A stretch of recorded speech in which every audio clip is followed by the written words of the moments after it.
Hoy quisiera hablarle bajo este tema, la crucifixión. Tengo un montón de preguntas en torno a esta palabra crucifixión. Y haré todo lo posible, con la ayuda de Dios, por supuesto, de poder tratar de contestar algunas de ellas. ¿Dónde surge el método de crucificar a un reo? No lo encontramos en el Antiguo Testamento. Allí el método era apedrear, ahorcar, decapitar o degollar, etc. Por cierto, en aquel entonces no había armas de fuego, silla eléctrica ni cámara de gas. El método para crucificar fue adoptado por los romanos de los persas.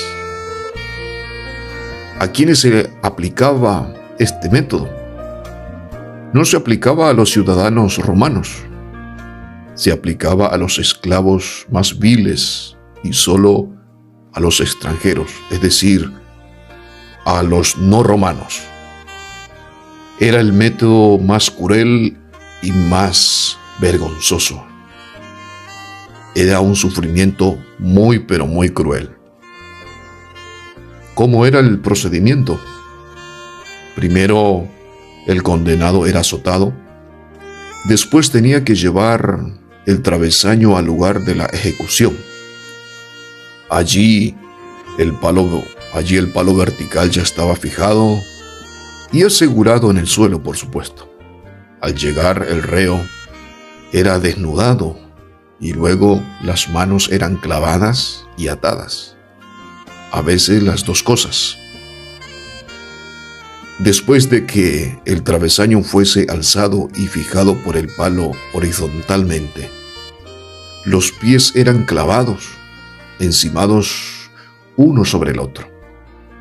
La ropa pertenecía al comando que llevó a cabo la ejecución.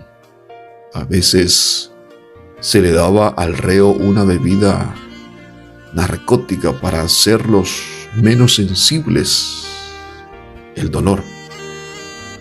En el caso de Jesús, él rechazó esta bebida, considerándola como algo injusto para uno que quería beber hasta la última gota del cáliz del sufrimiento por nuestros pecados.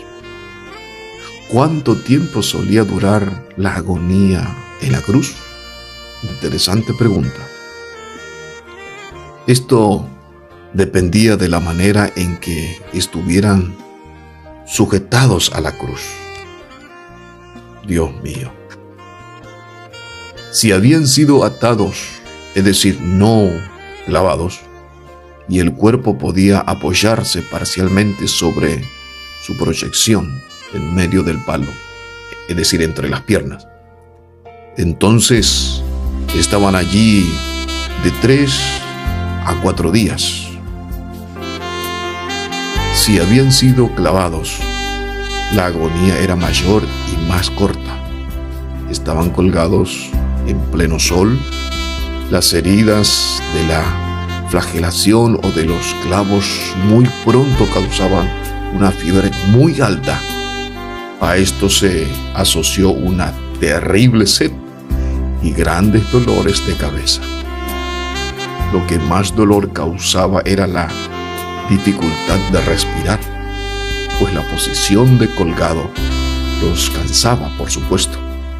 Para no asfixiarse tenían que levantar un poco el cuerpo, apoyándose sobre los pies clavados. Esto explica que, para acelerar la muerte, se les quebraban los huesos de las piernas para que no pudieran apoyarse más y murieran más rápido por falta de aire. A Cristo ya no tenían que romperle los huesos, pues Él murió ya algo más rápido, debido a que estaba exhausto y su cuerpo sufría la agonía de Getsemaní por la carga tremenda de pecados que llevaba encima. Aleluya. La pregunta es, ¿por qué Dios escogió este método para el plan de redención? Aunque en el Antiguo Testamento, amados hermanos, no se usa la palabra crucificar o crucifixión, sin embargo, en el libro de Salmos, en el capítulo 22 y verso 16, dice: horadaron mis manos y mis pies. Es decir, el motivo principal para escoger tal método de morir radica en el hecho que sobre la humanidad se cernía desde la caída una maldición. Cristo Jesús cargó sobre sí esta maldición, y esta maldición tenía que pagarse con una muerte maldita, no una muerte de suerte, inyección letal, silla eléctrica, etcétera, etcétera, etcétera. Refiriéndose a este argumento, el apóstol Pablo escribe en Gálatas capítulo número 3 y verso 13 y dice: Cristo nos redimió de la maldición de la ley, hecho por nosotros maldición, porque está escrito: maldito todo el que es colgado de un madero. Por un árbol vino la maldición, y en un árbol tenía que ser quitada.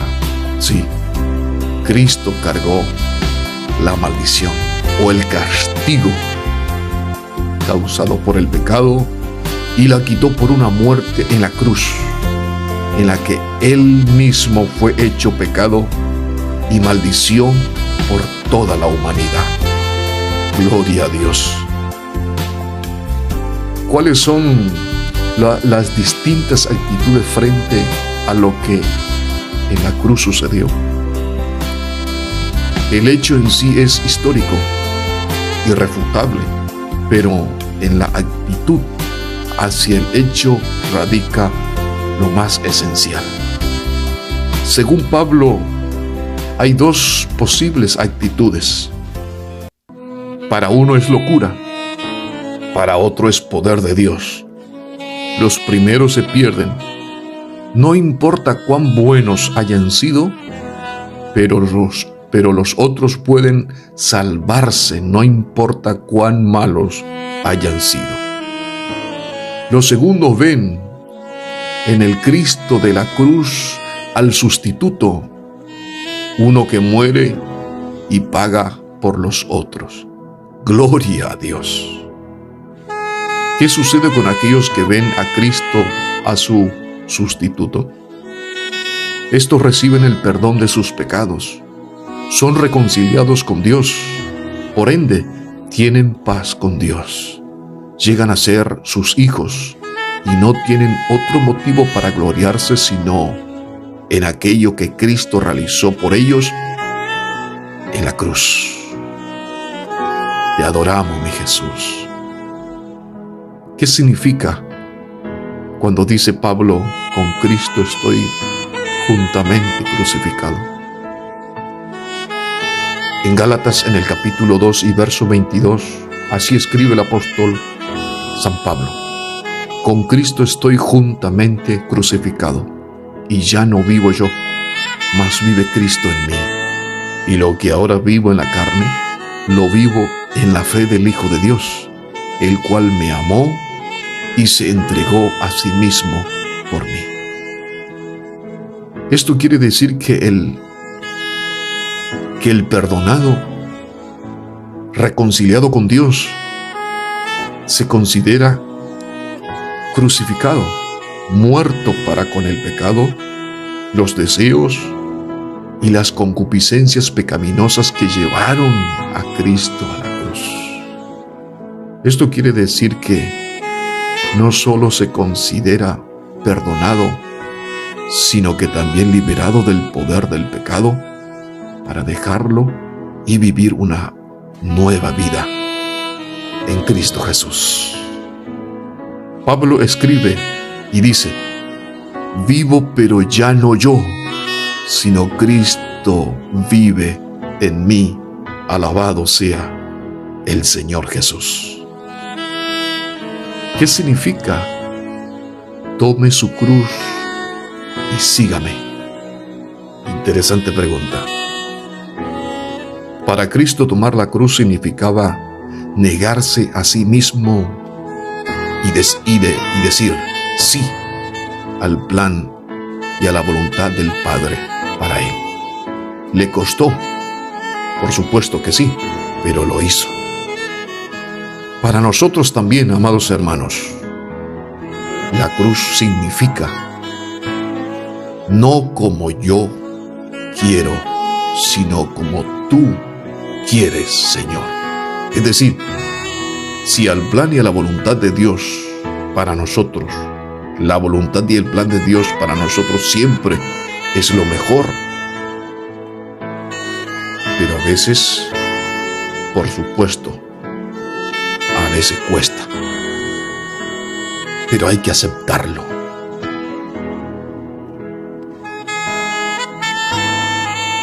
Se ha visto y se ha notado que hay muchos que hacen la señal de la cruz, o en otros países se conocen como persignarse. Los primitivos o los primeros cristianos en tiempos de persecución, según la historia, se identificaban unos a otros haciéndolo de distintas maneras, una señal de la cruz con un palo en la arena, levantando la mano derecha en el aire, etc. Pero lamentablemente con el tiempo a este hábito sano se añadió algo de superstición, dándole a la señal misma cierta eficacia, como por ejemplo ahuyentar al demonio haciendo la señal de la cruz. Esto no es bíblico, por supuesto. No es la señal de la cruz, ni un crucifijo lo que ahuyenta al demonio. Lo que al demonio la ahuyenta es el poder de Cristo. Es Cristo, el Cristo vivo, que en la cruz derrotó al diablo. Ahora la pregunta, ¿y qué del crucifijo? Que la mayoría de la gente cree en ese crucifijo y lo utilizan. ¿Por qué los evangélicos tienen solo una cruz sin un Cristo en ella? Hay muchos que se hacen esa pregunta. Bueno, en primer lugar, porque Cristo no está más en la cruz. Él resucitó y Él está vivo. En segundo lugar, lo que se hace con el crucifijo no es bíblico. El crucifijo fue introducido recién en la Edad Media, en los primeros siglos. Para representar la obra redentora, pintaron un pez sujeto a un ancla o a un cordero sobre una colina. El primer crucifijo, según los datos históricos fidedignos, fue diseñado por un pagano sobre la pared de un cuartel en los palacios de Roma. En el tercer siglo, representa a un hombre con cabeza y orejas de asno colgado de una cruz en la inscripción. El Papa Juan VIII fue el primero que colocó un crucifijo en la Basílica de San Pedro en el año 705. ¿Y qué es lo que se hace con el crucifijo? Bueno, por ejemplo, mucho lo que yo veo que hacen, se lo besan, se le reza de rodillas ante el crucifijo. Moribundos lo aprietan y se lo colocan sobre sus pechos y otras cosas más. Si la cruz y aún el crucifijo solo son símbolos que representan la obra redentora realizada en la cruz, Está bien, pero si los objetos materiales llegan a ser objeto de adoración, esto ya es peligroso y conduce a la idolatría. Y la Biblia dice que ningún idólatra entrará en el reino de los cielos. A esto se ha llegado, lamentablemente, muchos, por la ignorancia. Y por esa ignorancia no pueden distinguir entre la cruz material y aquello en la cruz, o en aquello que en la cruz se realizó. Y su mente se limita al objeto material. Mas aún si se afirman, es decir, mas si aún se afirma que existen ciertas cruces, como otorgan más favores y gracias que otras, además, encontramos en el misal, en relación con la fiesta del Viernes Santo, estas palabras que al sacerdote le toca repetir: he aquí el leño de la cruz, venid y adoremos. Y a esta invitación, los presentes se postran 3 veces ante este objeto de madera. Esto es algo delicado. San Ambrosio lo vio así y escribe: entonces adoró al rey, no al madero, porque esto es el error de los gentiles y la vanidad de los impíos. Fijémonos por fe en lo que en la cruz se realizó y cantemos ese himno que dice: pecado